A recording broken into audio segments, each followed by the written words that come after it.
दोस्तों इससे पहले एक वीडियो आपकी खिदमत में मैंने पेश की थी जिसमें मैंने कहा था कि अगर गैर मुस्लिम की वफ़ात की इत्तला मिलती है तो आप इन्ना लिल्लाहि व इन्ना इलैहि राजिऊन कह सकते हैं, लेकिन ताज़ियत करना, गैर मुस्लिम की ताज़ियत करना, अगर वफ़ात हो जाती है किसी काफिर की, गैर मुस्लिम की, तो क्या वो ताज़ियत का मुस्तहिक है? अहले इल्म का इस सिलसिले में इख्तिलाफ ज़रूर पाया जाता है, लेकिन इसमें शिद्दत इख्तियार ना कीजिए, बल्कि सही तौर पर अहादीस को मद्देनज़र रखते हुए किसी नतीजे पर पहुँचने की कोशिश कीजिए। अहले इल्म के दरमियान इसमें इख्तिलाफ ज़रूर है, कुछ उलमा मना करते हैं, लेकिन सही और राजिह कौल यही है कि काफिर को ताज़ियत के लिए या ताज़ियत करना बिल्कुल जायज़ है। और इसकी दलील शेख उस्मान अल खमीस क्या फरमाते हैं? ताज़ियत अल काफिर, काफिर की ताज़ियत करना, इसमें इख्तलाफ ज़रूर पाया जाता है।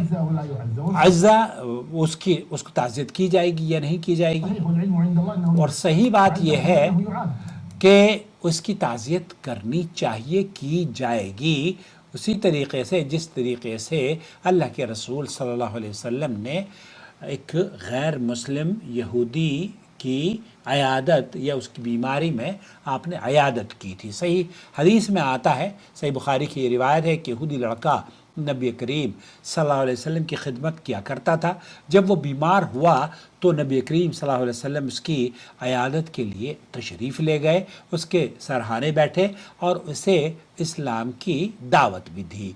ये हदीस इस बात की वाज़ह दलील है कि गैर मुस्लिम के साथ हुस्न सलूक होगा, उसकी अयादत भी की जाएगी अगर वो मरीज़ होगा, और अगर मोहताज होगा तो उसकी मदद भी की जाएगी, और ताल्लुक़ रखना उससे बिल्कुल जायज़ है। और जब अगर उसका इंतकाल हो जाए, वो मर जाए, तो अयादत भी जायज़ है। तो अहले इल्म ने इसी पर क़यास करते हुए कि अल्लाह के रसूल सल्लल्लाहु अलैहि वसल्लम ने यहूदी ग़ुलाम, यहूदी ख़ादिम को अल्लाह के रसूल सल्लल्लाहु अलैहि वसल्लम ने उसकी अयादत के लिए गए थे, तो ताज़ियत करना बिल्कुल जायज़ नहीं है। लेकिन यहाँ जो अहम बात आपको समझनी है वो है, कुरान करीम ये सूरह तौबा में फरमाता है, मा कान लिन्नबी वल्लज़ीना आमनू अन यस्तग़फ़िरू लिलमुशरिकीन, नबी और ईमान वालों के लिए जायज़ नहीं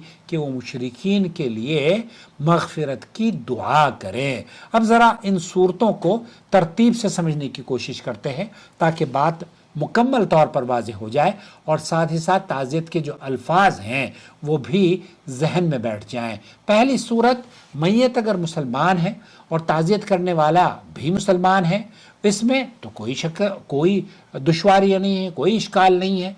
आप कहेंगे आज़मल्लाहु अजरक व गफ़र लिमय्यतक। इसके जो अरबी के जो अल्फाज हैं ना, जब हम लोग यहाँ किसी अरबी जनाजे में जाते हैं या किसी की ताज़ियत के लिए उसको लिखते हैं, तो ये अल्फाज हम इस्तेमाल करते हैं, आज़मल्लाहु अजरक व गफ़र लिमय्यतक, या आज़मल्लाहु अजरकुम व गफ़र मौताकुम। ये अल्लाह ताला आपके अजर को अज़ीम करे और आपकी मैयत की मग़फ़िरत फ़रमाए। ये आप अपने अल्फाज उर्दू में भी कह सकते हैं। दूसरी सूरत, ताज़ियत करने वाला मुसलमान हो लेकिन मैयत गैर मुस्लिम की हो, जैसे एक मुसलमान की बीवी नसरानी थी और वो फौत हो गई, तो यहाँ आप ये नहीं कहेंगे कि गफ़र अल्लाहु लिमय्यतक, बल्कि कहेंगे आसमल्लाहु अजरकुम व अहसन अज़ाकुम व सबरकुमुल्लाह, यानी अल्लाह आपके अजर को बड़ा करे, आज़मल्लाहु अजरक व अहसन अज़ाक व सबरक अल्लाह, अल्लाह आपके अजर को बड़ा करे, आपकी ताज़ियत को बेहतर करे और आपको सब्र अता फरमाए। तीसरी सूरत, ताज़ियत काफिर को दी जा रही हो और उसकी मैयत मुसलमान हो, जैसे कोई काफिर बाप है और उसका बेटा मुसलमान था, तो यहाँ आप कह सकते हैं अहसन अल्लाहु अज़ाक व गफ़र लिमय्यतक व सबरक अल्लाह। इसका तर्जुमा ये है कि अल्लाह आपकी ताज़ियत को बेहतर बनाए, आपके मैयत की मग़फ़िरत फरमाए और आपको सब्र दे। چوتھی صورت تعزیت کافر کو دی جا رہی ہو اور میت بھی کافر کی ہو تو یہاں صرف یہ کہا جائے گا احسن اللہ عزاک وصبرک اللہ واخلف علیک خیرا. اس کا ترجمہ یہ ہے اللہ آپ کی تعزیت کو بہتر بنائے، آپ کو صبر دے اور آپ کو اس کا بہتر بدل عطا فرمائے. تو اس طرح کے جملے یہ ضروری نہیں ہے کہ آپ ان جملوں کو استعمال کریں، احسن اللہ عزاک وصبرک اللہ وخلف علیک خیرا. تو اس طرح کے جو جملے ہیں یہ آپ اپنی طرف سے بھی کوئی ایسا جملہ غیر مسلم کو کہیں یا مشرک کو کہیں جو کہ اس کو اس وقت جب کہ اس کا پیارا اس دنیا سے گیا ہے اس سے تسکین ملے، اسے سکون ملے اور آپ کے قریب ہو. یہی وجہ ہے کہ اللہ کے رسول صلی اللہ علیہ وسلم یہودی کی عیادت کے لیے گئے اور اس کو اسلام کی دعوت بھی اللہ کے رسول صلی اللہ علیہ وسلم نے دی. تو یہاں یہ بات سمجھ میں آنی چاہیے کہ اسلام سختی کا دین نہیں ہے، حکمت کا دین ہے. تعزیت کے چند الفاظ کبھی کسی کے زخموں کے لیے مرہم بن جاتے ہیں، اسلام کے لیے وہ دروازہ کھولنے کے مترادف عمل ہو جاتے ہیں. اس لیے آپ اسلام کی جو حدود ہیں وہ یہ یاد رکھیں کہ غیر مسلم کے لیے آپ مغفرت کی دعا نہیں کرتے ہیں، جیسے کہ اللہ کے رسول صلی اللہ علیہ وسلم کو اور مؤمنین کو اللہ رب العالمین نے منع فرمایا ہے کہ ما کان للنبی والذین آمنوا ان یستغفروا للمشرکین. تو نبی اور ایمان والوں کے لیے جائز نہیں کہ وہ مشرکین کے لیے مغفرت کی دعا کریں. ہمارا بہت خیال رکھیں، دعاؤں میں یاد رکھیں. اللہ رب العالمین ہمیں قرآن و سنت پر عمل کرنے والا بنا دے. چینل کی ویڈیوز دیکھنے کے بعد لائک ضرور کیا کیجئے اور اپنے کمنٹس میں ہمیں ضرور یاد رکھیے.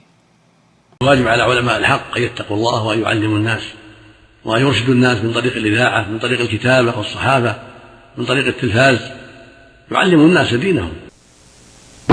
توحید یہ ہے کہ ایک معبود حقیقی کی، ایک اللہ کی عبادت و بندگی کی جائے اور اس کی ذات میں، اس کے صفات میں، اس کی الوہیات میں، اس کے تصرفات میں، اس کے علم میں، اس کی قدرت میں، اس کی شان و عظمت میں کسی بھی مخلوق کو بھی شریک نہ بنایا جائے، نہ پارٹنرشپ بنایا جائے.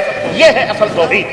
اللہ ولی الذین آمنوا یخرجهم من الظلمات إلى النور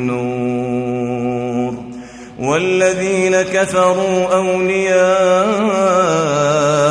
الطاغوت یخرجونهم من النور إلى الظلمات أولئك أصحاب النار هم فيها خالدون.